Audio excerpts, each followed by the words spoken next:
Welcome to TravelDine. Today we have with us one of the most admired ladies in Indian travel trade, Priyanka Nijhawan, Director of Representation at Nijhawan Group. This year, Priyanka completes 10 years in the representation business, and she has been playing a vital role in offering marketing strategies to tourism boards and hotels around the world. Thank you for joining us today, Priyanka. Caroline, thank you. Priyanka, the number of women in travel and tourism are skyrocketing. However, when it comes to women at the top level in organizations, the numbers are very low. What do you think are the reasons for this? So I won't say that this is specific just to travel and tourism. I think this is a problem per se in the overall working force, the women working force. The pipeline is big. You see a lot of women, but as and when the demands of the job become more and more pressing, they tend to fall out, right? So this is why we do see a high dropout rate when people are coming to senior leadership positions, and I think that's more to do with the demands of the job. Hopefully, I think but in the recent few years, there's definitely been a change in the way the landscape is looking. More and more women are making it to the top. More and more women are actually even focusing on mentoring the younger ones. We all are trying to make sure that we build more increasing number of role models where the younger women can actually look at and idolize and hang in there, so that our pipeline not only always remains full, but eventually we are able to get people to the top end positions as well. Right. What three key qualities do you look for when hiring a female candidate, and why? So when we are hiring, it really is not about male or female, frankly. That kind of gender bias we don't do. In fact, from where I see it, we eventually want to reach a place where we are just looking at a CV, looking at the qualities that the person is going to bring, and not really look at whether that's a male or a female. Having said that, we live in, one has to be kind of more cautious of where we live. When we are living in North India, when we are looking at sales jobs, of course, it's not so fitted to women compared to Western India, compared to Mumbai, Bangalore. And this is why you see more and more women working there, because of the whole safety and security that the environment provides. But additionally, I think women are known for multitasking. So when I'm bringing a woman on board, I know she'll be able to multitask. So many years back when I declared work from home, it was done because my Bangalore office had a large number of working women, of mums, right? So they needed the work from home. So I knew that work from home was going to mean work from home. They were going to be able to deliver. So that's the kind of sincerity. So I would say multitasking, sincerity and integrity. Women usually don't have it in them to cheat. So of course they bring integrity on the table. That doesn't take this away that I'm very, very equally fond of the boys I have in my team. So you got into the representation business about 10 years ago, and you have a woman mentor who helped you through this journey. I didn't have a woman mentor who helped me through this journey. But of course, I do idolize a lot of women, and I am all out for women empowerment. And I actually, on that matter, I feel that women don't need to be empowered. We are empowered ourselves. All that the men have to do is just stay out of our way. That's it. As long as somebody is not coming in our way, they are not pressing too much on us. They're adjusting to when we are working. There are certain things that get missed at home. I think all of us women have it in us, and especially the newer generations, the younger generations, where education is such an integral part. You look at the class 10 results, you look at the class 12 results. It's women the girls who are always outdoing the men. It's only, and even in colleges, it's only kind of when it comes to later, when women kind of start taking a back seat. But otherwise, we women always have it in us. Speaking about a mentor, not really a mentor, but I do idolize a lot of women.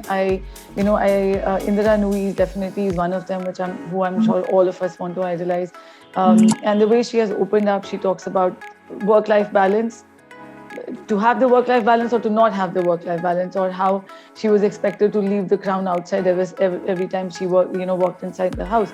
So those kind of things actually make you also realize, and those kind of things actually one ends up doing. So many times you enter home and you know the respect that you have outside, but you have to kind of forget that, because inside your home you're definitely mom, wife, sister. So at that time you can't say, oh, but that one outside doesn't talk to me like that. At home it's mom. So the kids do get away with certain things. In your opinion, what three attributes are essential for women entrepreneurs to succeed? Again, like I said, I don't like differentiating between women and men entrepreneurs. But if because the basic quality every entrepreneur has to have, and I always say that the world hasn't changed; it's still the same. There is no shortcut to success. You still need to go the longer way. You still need to go the way in which you're supposed to work hard. As an employer, as well as when I'm talking to my head office, the biggest thing that I bring to the table is my integrity, right? And at the same time, that's the thing that I expect from my team, and it really goes a long way. So integrity, sincerity, hard work are definitely one of the most key things. Particularly as a woman entrepreneur, I think the key thing is to not chase the work-life balance. And to always continue to believe in yourself. When you have those tough moments, like you're saying that we see women, a lot of women, but then you don't see them in the top position. So my word to everybody is when the going gets tough, just hang in there. Just hang in there, and eventually it'll work out, because there are days when you wake up and the plate seems too full, and especially if you're trying to have it all, just as just as all of us want to do. You want to have it all, and of course there are days you don't have it all. So just hang in there. But otherwise, as an entrepreneur, overall, looking at the current times, you need to be constantly evolving. Constantly being open to learning. There is never a point where you are supposed to know it all and there is no room for growth. There is always a room for growth. Movies and TV series today have strong female leads. Do you have a favorite character that you really admire? So I'm not such a movie TV series person. Frankly, very rarely do I watch movies and TV series. I would rather, I mean, for me, when I have time, it's listening to music. Days are fairly packed, so eventually, and I actually end up watching things which are very chick flicks, very nonsensical, because there is so much sense in my life. I don't need any more seriousness and sense anymore, right? But I have grown up idolizing very strong women. Even today, when I am reading those Rani Lakshmibai poems, they still give me goosebumps.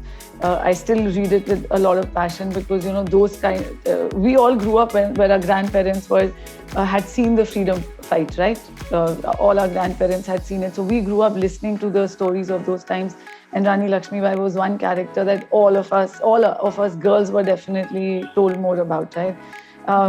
So I think nobody from the movie serials, the ones I usually watch are very chick flick, and I look at them and I'm like, oh God, what is this happening? Does this really happen? I haven't seen this world. But yeah, but so not from the TV series, but yes, I think it's more the Rani Lakshmibai things where women are the strong and moving ahead, things that really get me going. How was Nijhawan Group making the workplace women-friendly?